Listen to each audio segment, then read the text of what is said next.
रहमतुल्लाहि व बरकातुहू। रमज़ान के महीने में एक नफल नमाज का सवाब फ़र्ज़ के बराबर हो जाता है और एक फ़र्ज़ नमाज का सवाब 70 फ़र्ज़ों के बराबर हो जाता है। रमज़ान में नेकियों का अज्र और सवाब बढ़ जाता है। आज मैं आपको एक ऐसी नफल नमाज के बारे में बताने जा रहा हूँ जिसको पढ़ने पर एक हज के बराबर और एक उम्रे के बराबर सवाब है। अब आप अंदाज़ा करो कि नॉर्मल डेज़ में रमज़ान के महीने के अलावा अगर आप इस नमाज को पढ़ोगे तो अल्लाह के नबी का इरशाद है कि इस नमाज को पढ़ने पर एक हज और एक उम्रे का सवाब मिलेगा। और रमज़ान में अगर आप इस नमाज को पढ़ोगे तो एक के कितने मिलते हैं? 70 गुने मिलते हैं ना। तो एक के 70 मिलेंगे रमज़ान में, तो कितने हज और उम्रे का सवाब हो गया? 70 हज और 70 उम्रे का सवाब। तो आज मैं इसी नमाज के बारे में आप लोगों को बताने जा रहा हूँ। रमज़ान में ये नमाज ज़रूर पढ़िएगा। रमज़ान में हम लोगों के लिए इबादत करना बहुत आसान हो जाता है, माहौल बना हुआ होता है। रमज़ान की बरकतें ऐसी होती हैं कि दिल खुद ब खुद नेकी करने को चाहता है, शयातीन कैद कर दिए जाते हैं और रहमतें ही, मग़फ़िरतें और अल्लाह की बख्शिशें ही बरस रही होती हैं रमज़ान के महीने में। तो आदमी का जी चाहता है कि भाई इबादत करते रहो, तो क्यों ना इस नमाज को भी आप पढ़ लो। इस नमाज को पढ़ोगे एक हज और एक उम्रे का सवाब, और रमज़ान की बरकत से ये 70 गुना, तो 70 हज और 70 उम्रे का सवाब आपको मिलेगा। अब आइए जानते हैं वो नमाज कौन सी है। जी हाँ, वो नमाज है इशराक की नमाज। इशराक की नमाज पढ़ने पर अल्लाह ताला एक हज और एक उम्रे का सवाब अता फरमाता है। आइए मैं आपको कुछ हदीसें सुनाना चाहता हूँ और मुकम्मल तरीक़ा भी मैं आपको बताऊँगा कि ये नमाज कैसे पढ़ी जाती है। हज़रत अनस रज़ी अल्लाह तआला अन्हु से रिवायत है कि रसूलुल्लाह सल्लल्लाहु अलैहि वसल्लम ने इरशाद फरमाया, जिसने फजर की नमाज जमात के साथ पढ़ी फिर वहीं अल्लाह का जिक्र करने बैठ गया यहाँ तक कि सूरज निकल आया, फिर उसने 2 रकातें पढ़ी तो उसके लिए एक मुकम्मल हज और उम्रे का सवाब है। आप सल्लल्लाहु अलैहि वसल्लम ने मुकम्मल का जो लफ्ज़ है वो 3 बार इरशाद फरमाया कि मुकम्मल हज और उम्रे का सवाब है, मुकम्मल हज और उम्रे का सवाब है, मुकम्मल हज और उम्रे का सवाब है।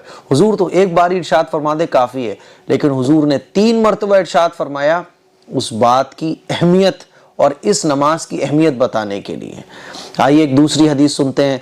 हज़रत हसन इब्न अली रज़ी अल्लाह तआला अन्हुमा फरमाते हैं कि रसूलुल्लाह सल्लल्लाहु अलैहि वसल्लम ने इरशाद फरमाया, जिस शख्स ने फजर की नमाज पढ़ी फिर अपनी जगह बैठकर अल्लाह का जिक्र करने लगा यहाँ तक कि सूरज निकल आया, फिर उसने 2 रकातें पढ़ी तो अल्लाह ताला आग पर हराम कर देंगे कि उसे खाए। यानी जहन्नम की आग से वो शख्स महफूज रहेगा।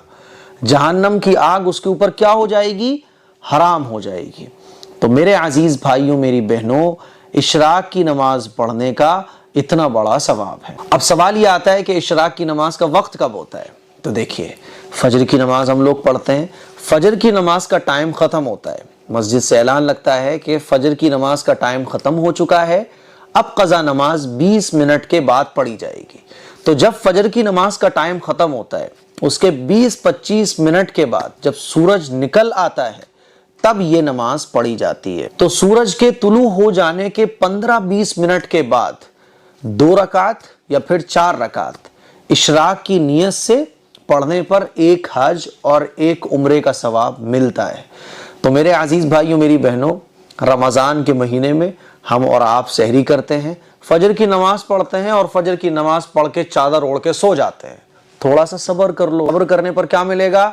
सब्र आप करोगे, थोड़ी सी देर कुरान मजीद पढ़ो, बैठे रहो, जब सूरज निकल आए उसके 15-20 मिनट के बाद आप 2 रकात पढ़ लो या फिर 4 रकात पढ़ लो। और ये 4 रकात 2-2 रकात करके ही पढ़ी जाएंगी। पहले 2 रकात पढ़िए आप, फिर 2 रकात पढ़िए। तो ज़्यादा से ज़्यादा 4 रकात पढ़नी है या फिर 2 रकात पढ़नी है। सवाब कितना है? एक हज और एक उम्रे के बराबर। तो मुझे उम्मीद है रमज़ान की ये नमाज और इसको रमज़ान के महीने में जब आप पढ़ोगे तो आपका नाम आमाल हज और उम्रे से भर जाएगा। कौन नहीं चाहेगा भाई कि 5 मिनट में हमें इतने हज और उम्रे का सवाब मिल रहा है। लूट लो नेकियां, अल्लाह ताला तो देने के लिए बैठा है, इसीलिए इस नमाज को आप پڑھیے اور گھر پہ سب کو بتائیے، سوشل میڈیا پہ اس ویڈیو کو شیئر کیجئے تاکہ ہم میں سے ہر مسلمان اس ثواب کو حاصل کر سکے۔ اس کلپ کو شیئر کریں، دوسروں تک پہنچائیں۔ السلام علیکم ورحمۃ اللہ وبرکاتہ۔ خبر تو لگ بھگ پرانی ہو چکی ہے اور آپ لوگوں کو اس پر بہت ساری ویڈیوز بھی مل چکی ہوں گی کہ ڈیو کی بوتل کو جب آپ سورج کے سامنے یا کسی بھی لائٹ کے سامنے رکھو گے تو آپ کو مسجد نبوی کا مینار نظر آئے گا، اور ایسی سوشل میڈیا پہ ویڈیوز کی جو ہے نا وہ بھرمار ہے۔ کوئی خانہ کعبہ دکھا رہا ہے، کوئی کچھ دکھا رہا ہے، کوئی اس کو اللہ کی قدرت بتا رہا ہے، کوئی اللہ کا کرشمہ بتا رہا ہے، کوئی چمتکار بتا رہا ہے، اور بھائی صاحب سوشل میڈیا جو ہے نا انہی ویڈیوز سے بھرا پڑا ہے۔ بہت افسوس ہوتا ہے ان چیزوں کو دیکھ کر۔ افسوس کیوں ہوتا ہے کہ جس قوم کو، جس امت کو اللہ تعالیٰ نے یہ کہا تھا اقرأ بسم ربک الذی خلق، پڑھو، پہلی وحی ہی نازل ہوئی تھی پڑھو کے نام سے، کہ پڑھو اللہ کے نام سے جس نے تمہیں پیدا کیا۔ جس امت کو اللہ تعالیٰ نے پڑھنے کا حکم دیا تھا اور جس امت کے پاس قرآن تھا، جس امت کو اللہ کے نبی صلی اللہ علیہ وسلم نے حکم دیا کہ سوچو، سمجھو، سیکھو اور اللہ کی قدرت میں غور کرو، بڑا افسوس ہوتا ہے کہ آج اسی قرآن کو ماننے والے، اسی نبی کو فالو کرنے والے، اس قرآن پر ایمان لانے والے بہت ہی جہالت میں گم ہو چکے ہیں۔ بہت افسوس ہوتا ہے، معذرت کے ساتھ ہو سکتا ہے میرے کچھ ورڈز آپ کو ہرٹ کر جائیں، تکلیف ہو جائے میری باتوں سے، لیکن یہ بالکل سچ ہے۔ ہر چیز میں ہمیں چمتکار نظر آنے لگا ہے، ہر چیز میں ہمیں کرشمہ نظر آنے لگا ہے۔